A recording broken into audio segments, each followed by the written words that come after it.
Hey, what's going on, my beautiful people? This is your certified life and relationship coach, Coach Court. And in today's video, I want to give you 5 things you'll see when you're in a relationship with a dismissive avoidant.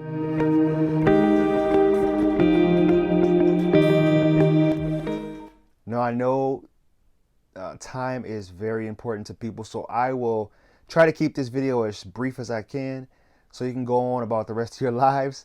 So please just bear with me to the end. And also, if you haven't subscribed, go ahead and hit that little subscribe button so you are notified for the newest content. Now, the first thing you will see when you're in a relationship with a dismissive avoidant is they will withdraw when they start to feel really emotional. So if you have any issues come up that requires deep emotional connection, deep conversation, they'll get very irritated and annoyed with the conversation because personally it feels horrible to feel those feelings. And also, they just don't feel as if it's something that should be of importance. I was talking to somebody about the movie Frozen, and Elsa and Anna. That movie was huge as far as like helping people understand their attachment style.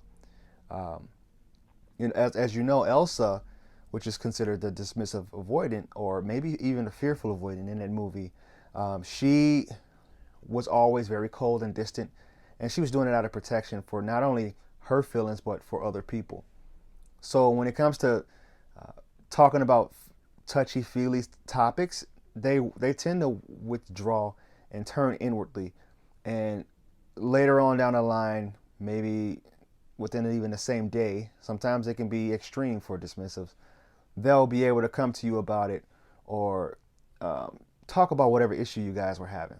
If you're in a relationship with a dismissive, the second thing you'll see is they'll be very reluctant to try new things because what they do and what they have works for them.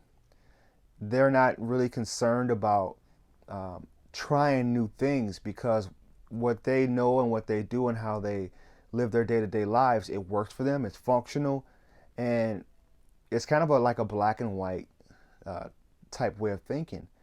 But this is something that you would see, and what people do is we take that kind of personal, as if, oh, this person just doesn't trust me.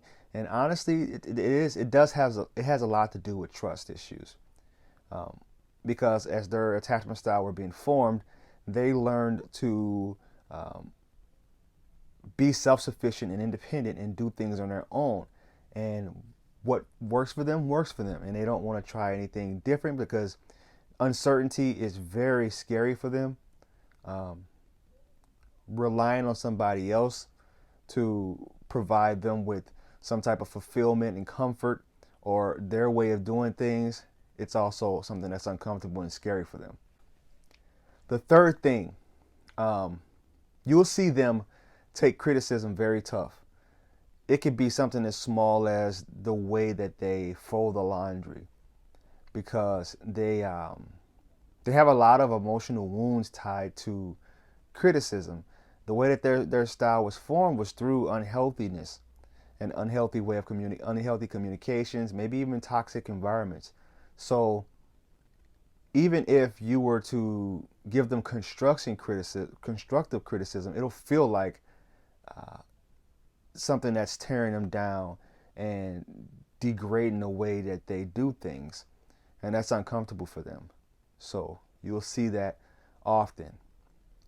The next one is they will hoard their resources. If a dismissive was to give you gifts or give you time, or even start to speak your love language, then consider yourself in a good standings with them, because they have the wall so high and they hoard their resources because that's what makes them feel secure. Their style was formed through insecurity. So the best way that they were able to sustain and keep themselves safe was to hoard their resources and kind of come off as like selfish or even stingy. So many people look to them to be very selfish and stingy, but that's not the case. That's just the way that they've learned to cope with having to do everything for themselves. and they don't want anybody's opinion on how they should do things, and especially when it comes to speaking other people's love languages. They won't speak love languages because they feel like I don't have to give you anything because I don't want you to give me anything. So that's just another thing to look out for. The last one is you will see them withhold affection from you when they get upset. Now, these are the people who get, it's very black and white for them.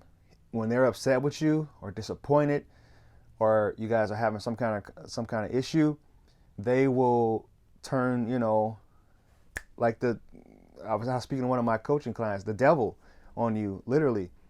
And they can talk to other people and be fine with them. They'll be talking to their friends and maybe have big old smiles and grins on their faces and let's laugh hysterically. But when you try to come to them and you're having some kind of issue or you're having a disagreement, they will literally, it's like Jekyll and Hyde. It's very black and white with them.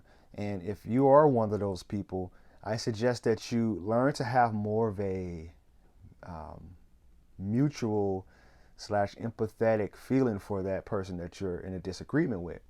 Just talk to them, say, hey, look, I'm not really happy with you right now, so let's just not talk at the moment, okay?